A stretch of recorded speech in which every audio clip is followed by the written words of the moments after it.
بسم اللہ الرحمن الرحیم۔ محترم ناظرین، آج جس اہم ٹاپک پر بات کرنے لگا ہوں وہ ہے بچوں کی ذہنی نشو و نما اور اس میں سوال کا کردار۔ ہماری درسگاہیں، اسکول، کالجز، مدارس، گھر اس وقت بچے کی ذہنی استعداد، اس کی نشو و نما اور سوچنے سمجھنے کی صلاحیتوں کو دبا دیتے ہیں جب انہیں سوال کرنے کا آزادی سے موقع نہیں دیا جاتا یا پھر ان کے سوالوں کا تسلی بخش جواب نہیں دیا جاتا۔ یہی وجہ ہے کہ ہمارے ملک میں فالوور پیدا ہو رہے ہیں، مقلد پیدا ہو رہے ہیں، کسی بھی فیلڈ کے لیڈرز پیدا نہیں ہو رہے، اس لیے کہ ہر کامیاب انسان کے پیچھے ایک سوچ ہوتی ہے اور سوچ کے پیچھے ایک چھپا ہوا سوال ہوتا ہے۔ ہمارے ہاں اکثر والدین، ٹیچرز بچوں کو سوال کرنے سے اس لیے منع کر دیتے ہیں کہ وہ ابھی چھوٹے ہیں اور انہیں کہا جاتا ہے کہ اپنے سے بڑا سوال کر رہے ہیں، اپنے قد کے برابر سوال کریں، تو ابھی تمہاری عمر نہیں ہے سوال کرنے کی۔ اور ایسی سوچ انتہائی غیر منصفانہ اور غیر دانشمندانہ ہے، اس لیے کہ ماہرین کے نزدیک بچہ جب 6 برس کا ہوتا ہے تو اس کا ذہن تقریباً 70 سے 80% تک ڈیولپ ہو چکا ہوتا ہے۔ جب بچہ 5 سال کی عمر میں ہوتا ہے تو اپنے وجود کے بارے میں سوال کرنا شروع کر دیتا ہے، اپنے ارد گرد کی چیزوں کے بارے میں سوال کرنا شروع کر دیتا ہے۔ اور 8 سال کی عمر کو کوگنیٹو ایج کہا جاتا ہے، یعنی اس میں 8 سال کی عمر میں بچہ اپنے مستقبل کی زندگی کی بنیادوں کی تشکیل کر رہا ہوتا ہے، اور 14 سال تک بچے کی جو ایج ہوتی ہے وہ دماغی طور پر مینٹل کے ڈیولپمنٹ کے لیے ایک زرخیز عمر ہوتی ہے۔ اور اگر اس عمر میں بچے کی ذہنی نشو و نما پر توجہ نہ دی جائے، اس کی ذہنی صلاحیتوں کو پروان نہ چڑھایا جائے تو مختلف قسم کے چیلنجز ان کے سامنے آنا شروع ہو جاتے ہیں۔ آپ دیکھتے ہیں کتنے ہی بچے اپنی پرابلمز کو خود حل نہ کرنے کی وجہ سے مشکلات میں گر جاتے ہیں، اسکول سے ڈراپ ہو جاتے ہیں، نشے جیسی مہلک بیماریوں کا شکار ہو جاتے ہیں اور یہاں تک کہ خودکشی کرنے پر مجبور ہو جاتے ہیں۔ ان ساری چیزوں کا تعلق حقیقت میں بچے کی ذہنی صلاحیتوں کے ساتھ جڑا ہوا ہوتا ہے۔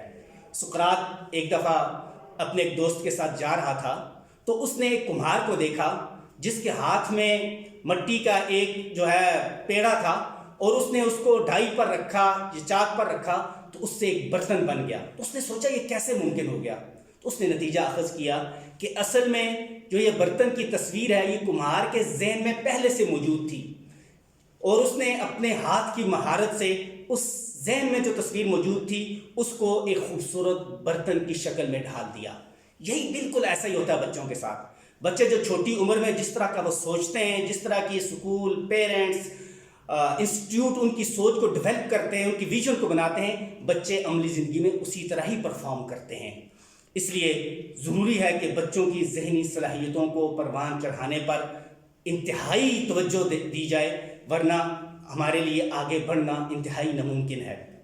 اور پھر سب سے انتہائی خطرناک بات یہ ہے کہ بسا اوقات ہم سوال کرنے کو بچے کی اخلاقیات کے ساتھ جوڑ دیتے ہیں، بے ادبی کے ساتھ ہم اس کو جوڑ دیتے ہیں اور کہتے ہیں کہ بچہ زیادہ سوال کرتا ہے کہ یہ بدتمیز ہو گیا ہے، حالانکہ ایسی بات نہیں ہوتی۔ ہم اگر اسلام کی طرف دیکھیں تو سب سے پہلے جب آدم علیہ السلام کی تخلیق کی گئی تو اللہ تعالیٰ نے فرشتوں کو کہا کہ میں اس زمین میں خلیفہ بنانے لگا ہوں۔ تو فرشتوں نے کہا اللہ کو کہا کہ تم ایسے شخص کو خلیفہ بنانے لگے ہو جو زمین میں فساد برپا کرے گا، خون بہائے گا۔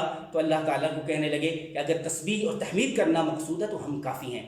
تو اللہ تعالیٰ نے لاجک کے ساتھ ان کو جواب دیا اور آدم علیہ السلام کو چند چیزوں کے نام بتلا دیے اور فرشتوں کو کہا کہ تم ان چیزوں کے نام بتلاؤ۔ فرشتے نہ بتلا سکے تو اس سوال کی بنیاد پر، علم کی بنیاد پر آدم کو فرشتوں پر فضیلت حاصل ہوئی، اور آج ہم نے اس سوال کو اپنے نظام تعلیم اور تربیت سے نکال باہر پھینک دیا ہے۔ اسی طرح اگر ہم غور سے دیکھیں تو ہم تک جتنی بھی اسلامک تعلیمات پہنچی ہیں وہ اس میں سے اکثر حصہ سوال اور جوابات کی وجہ سے ہم تک پہنچا ہے۔ مشہور کتاب ہے سلمان نصیف کی کہ الصحابۃ یسألوا والنبی صلی اللہ علیہ وسلم والرسول صلی اللہ علیہ وسلم یجیب، کہ صحابہ کرام سوال کرتے، آپ صلی اللہ علیہ وسلم اس کا جواب دیتے۔ اس کا دارالارشاد کراچی نے ترجمہ بھی کیا ہے۔ تو اسی طرح دوسری ان کی کتاب ہے کہ الرسول یسأل والصحابی یجیب، کہ نبی صلی اللہ علیہ وسلم سم ٹائم سوال کرتے اور صحابہ جواب دیتے.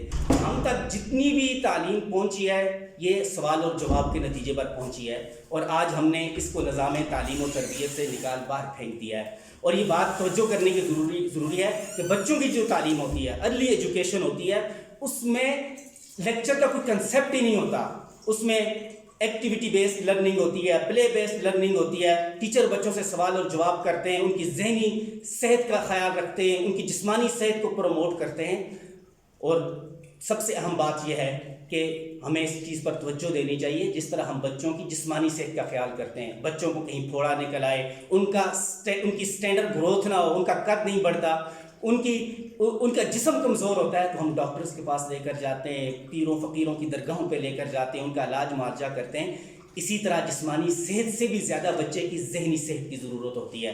یعنی اس میں پرابلم سالونگ سکلز ہونے چاہیے, ڈیسیجن میکنگ سکلز ہونے چاہیے, اس کو جو ہے نا وہ لرننگ سکلز اس میں ہونے چاہیے.